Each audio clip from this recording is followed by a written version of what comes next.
Assalamualaikum warahmatullahi wabarakatuh. Ya, selamat berjumpa ya kembali dalam channel kami.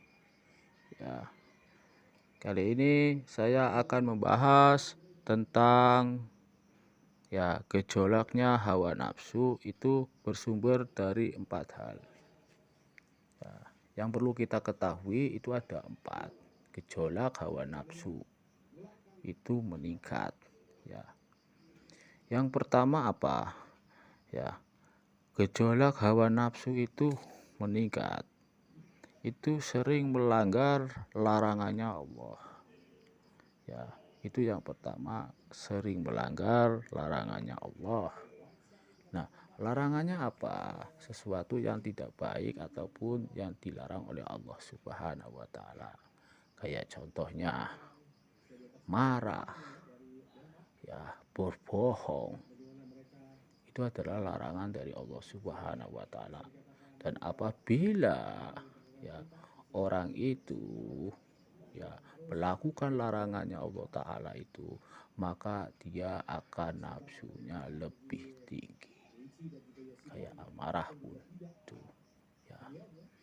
Nah, gejolak yang pertama seperti itu. Gejolak yang pertama, sering melanggar larangan Allah.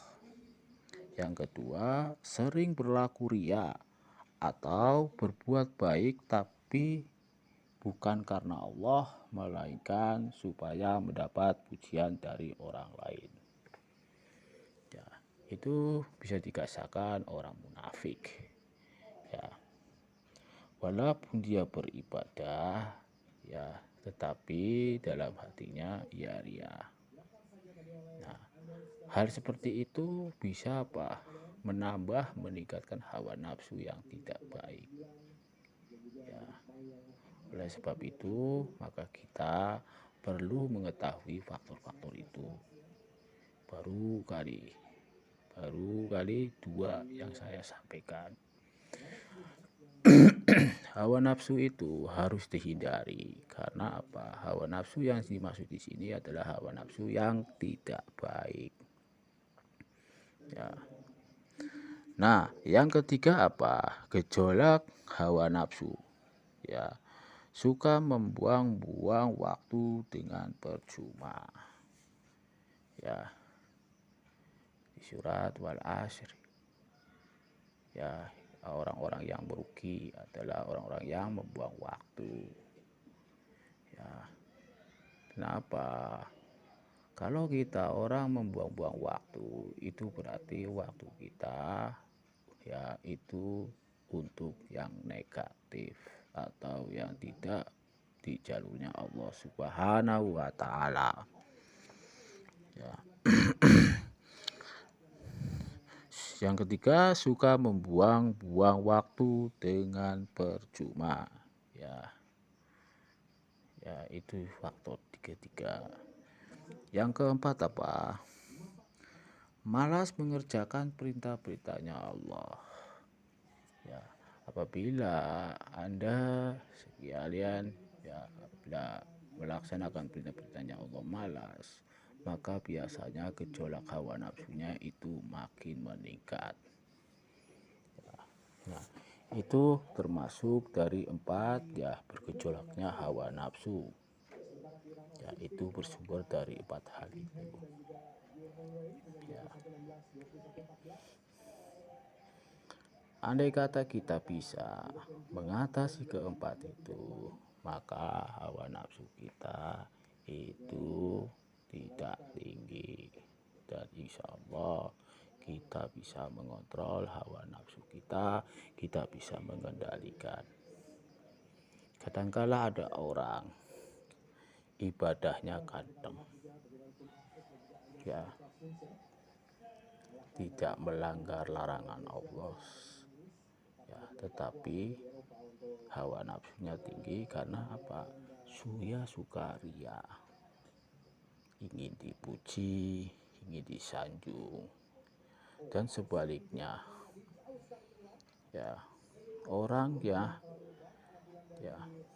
tidak sering melanggar larangan Allah, dia tidak berlaku ria, dia tidak mengalas mengerjakan perintahnya Allah, tapi ia suka membuang-buang waktu ya dengan percuma, itu akan membagi. Jadi keempat itu harus ada ya, faktor yang bergejolaknya hawa nafsu itu ada empat ya, itu harus kita jauhi. Sering melanggar larangan Allah, sering berlaku ria, itu dijauhi ya, suka membuang-buang waktu dengan percuma. Yang keempat, malas mengerjakan perintahnya Allah. Agar kita selalu terhindar dari sumber gejolaknya hawa nafsu tersebut, maka hendaklah kita mengisi jiwa ini dengan ilmu apa? Ilmu ma'rifat. Ya, taat dalam menjalankan perintahnya dan menjauhi segala larangannya. Dan yang lebih penting adalah kita harus selalu menghisap diri kita sebelum dihisap di akhir kelak. Sebagaimana pesan Khalifah Umar ya Khattab radhiyallahu ya, adakalah perhitungan terhadap dirimu sendiri sebelum diadakan hisab kepadamu, dan timbanganlah amalmu sebelum diadakan ya timbangan padamu. Ya. Hal ini sejalan dengan firman-Nya Allah yang artinya seperti ini.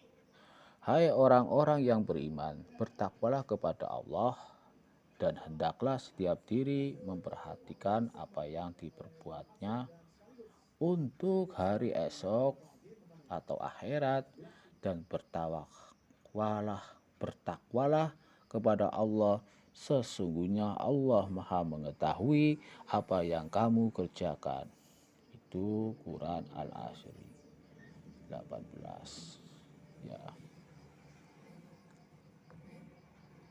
Kalau kita ya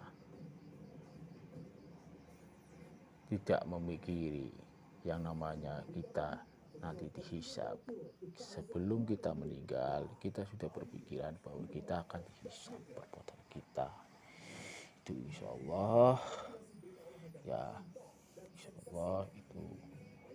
Dan ilmu yang sangat pas itu ilmu ma'rifat ya. Nah, demikian video saya, semoga ada manfaatnya, dan saya mohon maaf yang sebesar-besarnya apabila ada kesalahan atau kekurangan. Saya mohon maaf yang sebesar-besarnya. Demikian dari saya. Wassalamualaikum warahmatullahi wabarakatuh.